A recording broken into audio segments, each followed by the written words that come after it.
Madame Paulet, Monsieur Portarieux,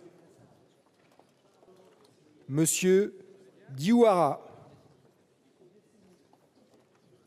Monsieur Dirks, Monsieur Dufausset, Madame Dufour,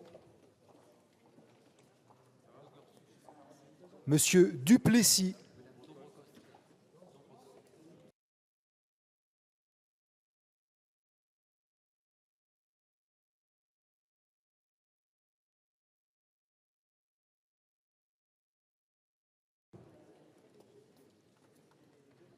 Monsieur Bonnet Nicolas, Madame Borde, Madame Braun-Pivet.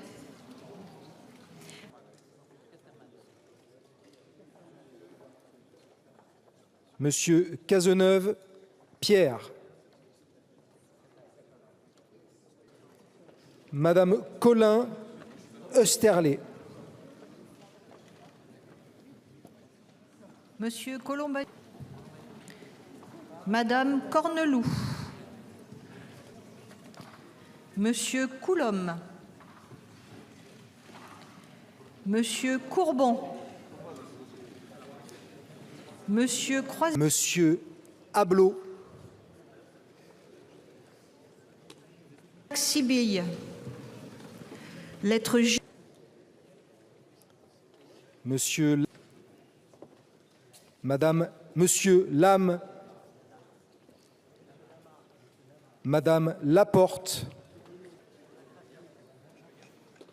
Monsieur Lossuc, Madame Lehenanff, Monsieur Lefebvre. Monsieur Legavre. Madame Levavasseur. Lardy. Monsieur Limongi, Madame Laureau,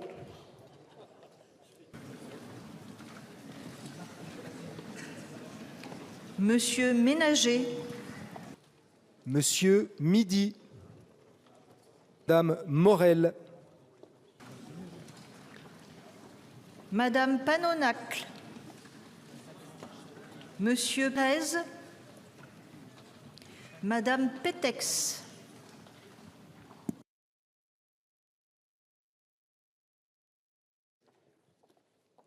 Monsieur Petit, Madame Petit, Monsieur Saint-Martin, Monsieur Salmon, Madame Sanquer, Monsieur Sanvert. Monsieur Schellenberger.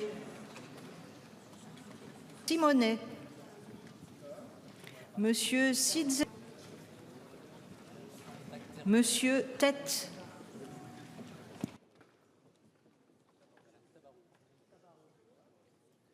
Monsieur Tanguy Jean-Philippe, Monsieur Tesson, Madame Trouvé, Monsieur Vermorel Marquès. Madame Vidal. Monsieur Vigier Philippe. Monsieur Amblard. Lage El Mariki,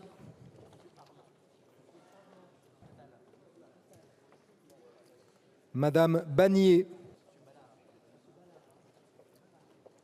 Madame Monsieur Bigot.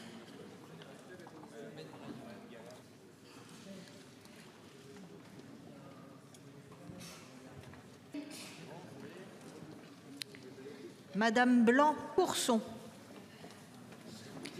Monsieur De Fleuriot.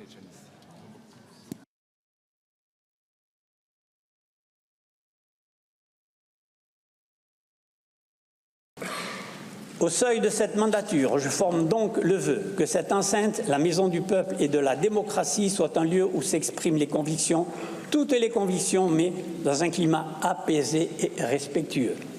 Cette exigence s'impose d'autant plus que la mandature qui s'ouvre n'est incontestablement pas comme les autres. D'abord parce que les alliances d'entre-deux tours, pour le moins baroques, ont pu forger des logiques de rejet plus que de projet. Au moment où le pays est en proie à des graves crises et à des urgences, notamment sociales, nos concitoyens ont davantage besoin de solutions que de confrontations. Mais surtout, à rebours de la logique présidentialiste de notre Ve République, nous entrons dans une période qui met l'Assemblée nationale au cœur du jeu politique au moins pour un an, jusqu'au moment où le chef de l'État retrouvera constitutionnellement le droit de dissolution. Nous, parlementaires, devons être conscients de cette nouvelle responsabilité et, comme dépositaires un temps de ce pouvoir renforcé, nous en montrer dignes. Sortir de cette situation paradoxale dans laquelle le président a imprudemment embourbé le pays exige aussi, faut-il le rappeler, de la part de l'exécutif de rompre avec certaines pratiques. Dans le passé et encore récemment, elles ont été ressenties par nombre de parlementaires comme peu respectueuses de la représentation nationale et même par la méconnaissance de l'esprit des lois comme peu en phase avec une démocratie moderne.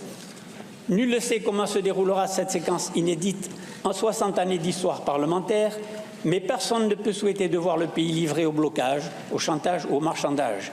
Il n'y a pas pour un pays de pire politique que la politique du pire. Pour autant, ce retour accidentel à la funeste Quatrième République n'est en aucune manière souhaitable pour un pays.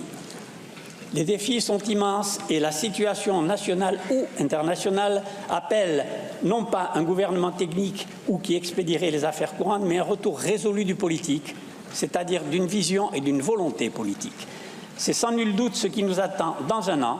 Ce retour au fonctionnement normal de nos institutions sera, à l'évidence, pour le bien du pays.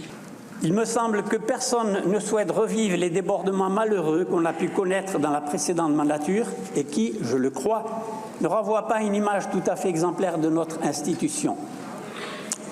C'est tout à notre honneur d'entrer ici avec nos convictions et parfois nos passions.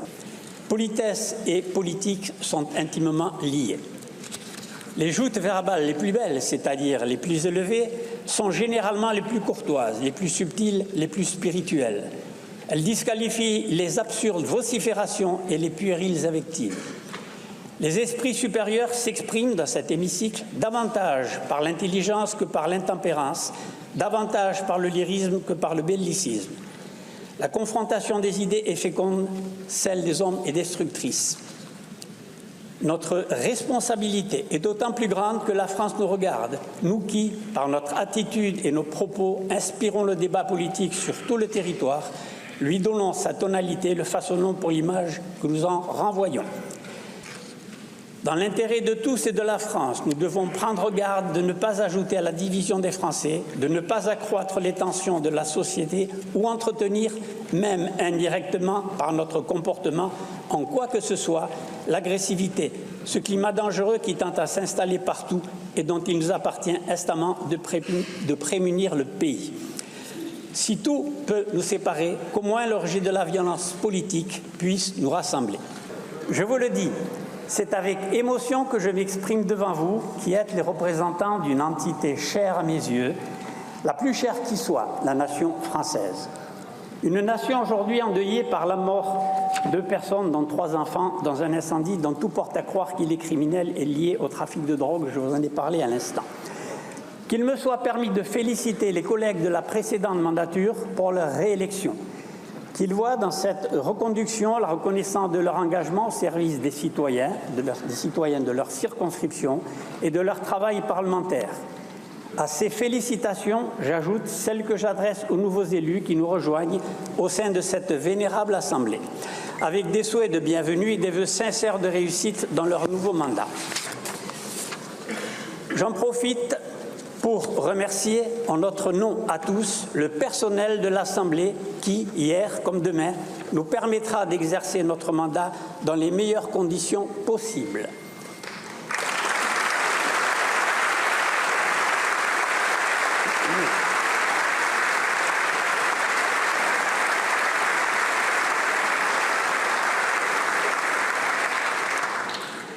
C'est un homme d'engagement et de conviction affirmée qui s'adresse humblement à vous cet après-midi. C'est aussi un Français patriote qui souhaite le meilleur pour son pays et tout particulièrement pour son peuple.